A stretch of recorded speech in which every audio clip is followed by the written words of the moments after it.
Hello दोस्तों, आप सभी का स्वागत है मेरे यूट्यूब चैनल में। आज की कहानी है बेरहम आशिक भाग 20। अगर आपने अभी तक पिछले वाले भागों को नहीं देखा तो प्लीज़ आप सब पिछले वाले भागों को भी देख लीजिएगा।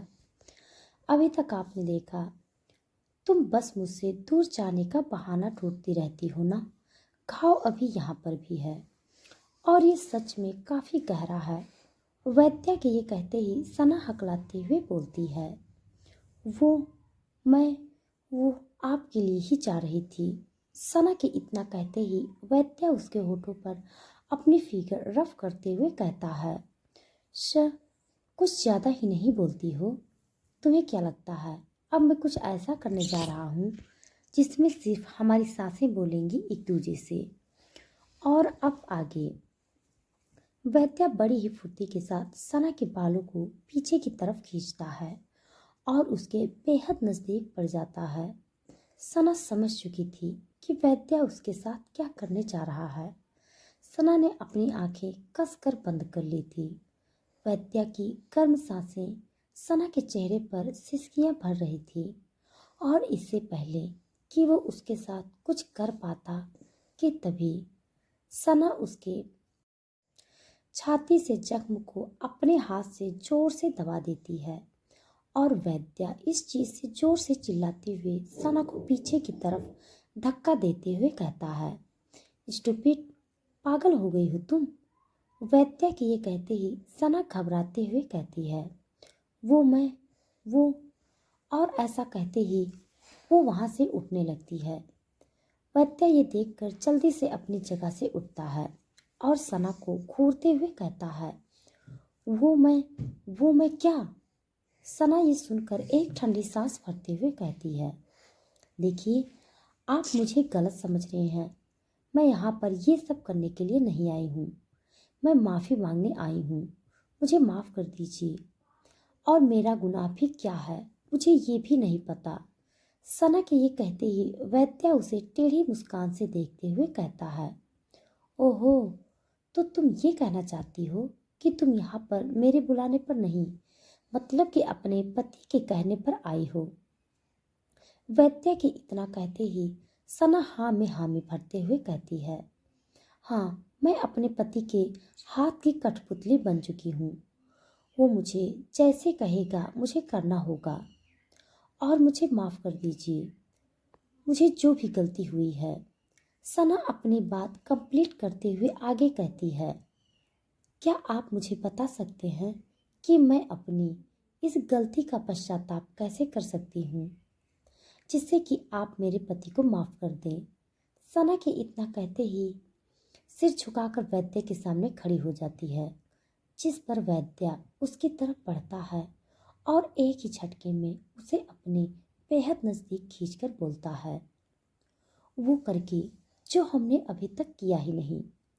वैद्या की ये बात सना के पूरे शरीर में कपकपी पैदा कर देती है और वैद्या उसे एक ही झटके में बेड पर धक्का दे देता है। सना की आंखें वैद्या को देख रही थी, जिस पर वैद्या फुर्ती के साथ उसकी तरफ बढ़ता है और उसे उस बेड पर दबोच लेता है। सना हड़बड़ाते हुए नहीं में चिल्लाती है कि तभी उसे महसूस होता है कि वैद्या इसके आगे कोई भी हरकत नहीं करता। सना अपनी आंखें खोलती है और उसे अपनी बॉडी पर भारी भरकम वैद्या का शरीर पड़ा हुआ दिखता है, जो सो चुका था। सना एक ठंडी सांस भरती है और भगवान का शुक्रगुजार करते हुए कहती है कि चलो, भगवान ने इसे इस स्थिति से तो निकाल दिया जहां नशे में होने के कारण वैद्या सना के ऊपर ही बेहोश हो जाता है। सना उसे बड़े आराम के साथ बेड पर लिटा देती है और साड़ी के पल्लू से अपने माथे के पसीने की बूंद को पोंछते हुए वैद्या को वहीं पर छोड़कर जाने ही लगती है कि तभी उसे वैद्या का ख्याल आता है कि वह बहुत ज़्यादा घायल है। सना अपना काम दोबारा से शुरू करते हुए वैद्या के जख्मों की ट्रीटमेंट करने लगती है। हालांकि सना के लिए इतना आसान भी नहीं था, पर वह कैसे ना करके एक इंसानियत के नाते वैद्या के लिए इतना कर ही लेती है। वैद्या के माथे पर बिखरे उसके सिर के छोटे छोटे बाल सच में उसे नींद की इस हालत में बहुत ज्यादा आकर्षक बना रहे थे। एक पल के लिए उसे गहरी टकटकी के साथ ताकते हुए सना को यकीन नहीं होता है कि हकीकत में इतना खतरनाक और मुजरिम सा दिखने वाला यह शख्स क्या नींद में इतना हसीन भी हो सकता है। सना कुछ पल के लिए उसे यूं ही अपनी निगाहें डालकर देखती रहती है। वैद्या के माथे पर आ रहे बाल जब जब भी खिड़की से आ रही हवा से उड़ रहे थे, उसी के साथ में सना के होश भी उसके बस से बाहर हो रहे थे। सना ने कभी भी इस तरह से किसी को भी नहीं देखा था। न जाने वैद्या में ऐसी क्या बात थी जिसे वो अपनी निगाहें उसे पल भर के लिए हटा ही नहीं पाती।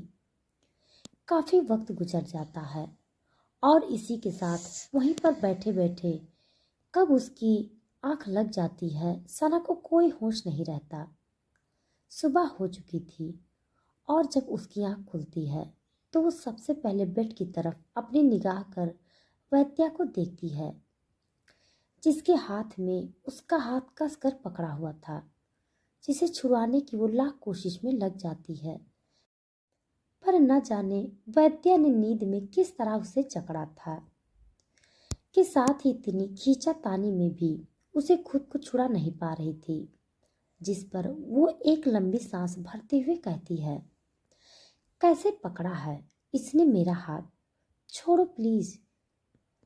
क्या कर रही हो सना? अगर तू इसके सोते हुए खुद को छुड़ा नहीं पा रही हो तो इसके जागते हुए क्या खाक खुद की सुरक्षा कर पाएगी? सना ने इतना बुदबुदा कर दोबारा से कोई भी हरकत नहीं कर रही थी कि तभी वैद्या एक ही बार में उसे अपनी तरफ खींचते हुए उसकी कमर को जकड़ लेता है।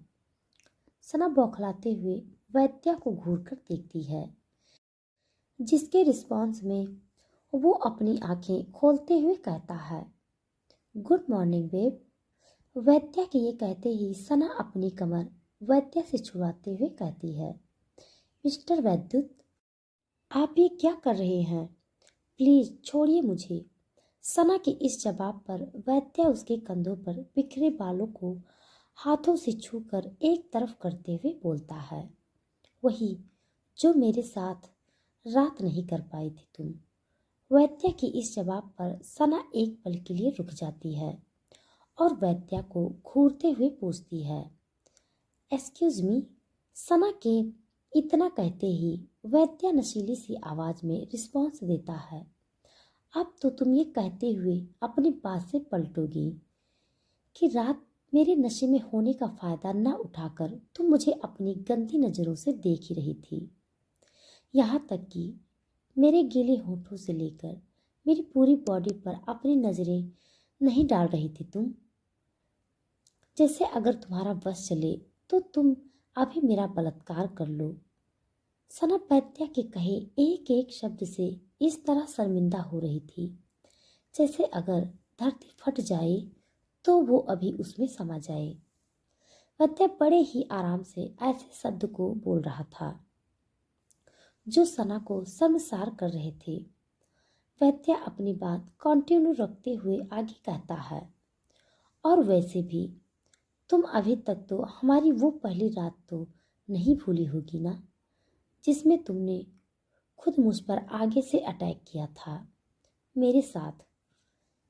वैद्या अभी इसे आगे अपने शब्द की जरा से भी लिमिट क्रॉस कर पाता उससे पहले ही सना फटाक से वैद्या के मुंह पर हाथ रखते हुए कहती है, बस करो, तुमने ये क्या लगाया हुआ है, बस इनफ। सना के इतना कहते ही वहां पर गहरी खामोशी छा जाती है। दोनों की आंखें एक दूजे में डूब जाती हैं।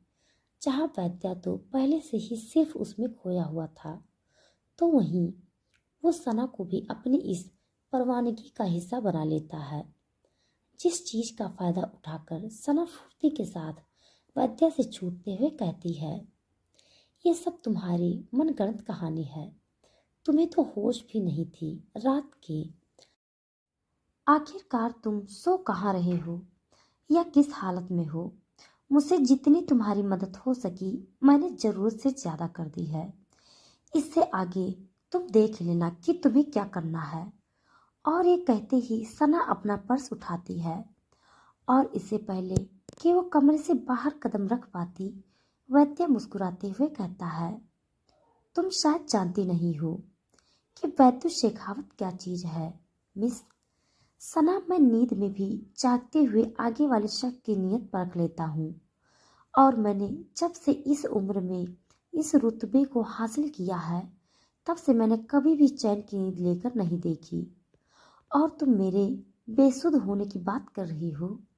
मैं चाहे कितनी भी नशे में क्यों ना हूँ, पर किसी की इतनी जरूरत नहीं कि कोई मेरा फायदा उठा सके, और मैं ऐसा होने भी दूं। और अगर मेरे इस घमंड को तोड़ने की किसी में ताकत है, तो वो सिर्फ एक ऐसे समय में मुमकिन हो सकता है जो सिर्फ तुम्हारे साथ हो, जहां हम सिर्फ अकेले और तन्हा हों। वैद्या के ये कहते ही सना उसे गुस्से से घूरते हुए वहां से निकल जाती है। सना को कभी कभार वैद्या की बातें एक मिस्ट्री सी लगती है।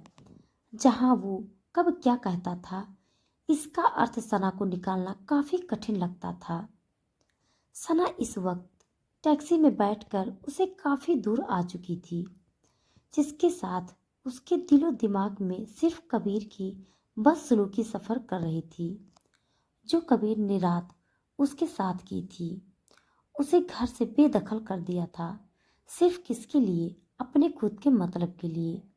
सना का अब उस घर में जाने का बिल्कुल मन नहीं था, जहां उसकी रत्ती भर इज्जत ना हो। वो चाह रही थी कि वह अभी बहुत दूर चली जाए, पर कहाँ? इस सवाल के जिक्र पर से ही उसके सीने का दर्द आंखों के रास्ते उसके चेहरे पर बह जाता है। और तभी उसके फोन की रिंगटोन बजती है और उसका सारा ध्यान उसी तरफ खींच जाता है, जहां कॉल रिसीव करते ही कबीर एक्साइटेड होते हुए कहता है, सना, तुमने कमाल कर दिया। मेरा खोया हुआ कॉन्ट्रैक्ट मुझे वापस मिल गया। सच में मैं बहुत खुश हूँ। तुम कहाँ हो? मैं तुम्हें लेने आ रहा हूँ।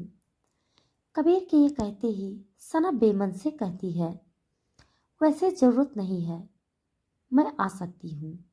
और इतना कहते ही वो कॉल कट कर देती है। उसे खुद पर गुस्सा आ रहा था कि वो क्यों इस शराब को भुगत रही है। पर एक बात तो उसके लिए साफ हो गई थी कि उसे अब आगे का सफर कहाँ का तय करना है, जिसके साथ वो वहां से सीधा अपनी बेटी पीहू के अस्पताल की ओर अपने सफर को बढ़ा देती है। जहां दूसरी ओर वैद्या अपनी कार में बैठे हुए सना के हॉस्पिटल से निकलने का इंतजार कर रहा था, जिसे देखकर वैद्या के साथ बैठा उसका सेकंड हैंड अमित कहता है, मुझे समझ में नहीं आ रहा कि तू अब क्या कर रहा है, और अब ये पीहू ये क्या है? तो उसके साथ अमित के इतना बोलते ही वैद्य अमित की ओर बिना देखे हुए कहता है, उसे पूरी तरह अपना बनाने की कोशिश। तूने एक कहानी सुनी होगी, जहां एक राजा की जान उसके तोते में बसती थी, और सना के लिए वो तोता पीहू है, और मैं उसे पाने के लिए सबसे पहले उसके प्राणों पर वार करूंगा। जहां कबीर इसमें मेरा सबसे अच्छा हथियार बनने वाला है। Got it? तो दोस्तों, आज के लिए बस इतना। इसके आगे का भाग जानने के लिए आप हमारे साथ बने रहिए। हमारी कहानी आप सबको कैसे लग रही है, कमेंट बॉक्स में ज़रूर बताइएगा। तब तक के लिए धन्यवाद।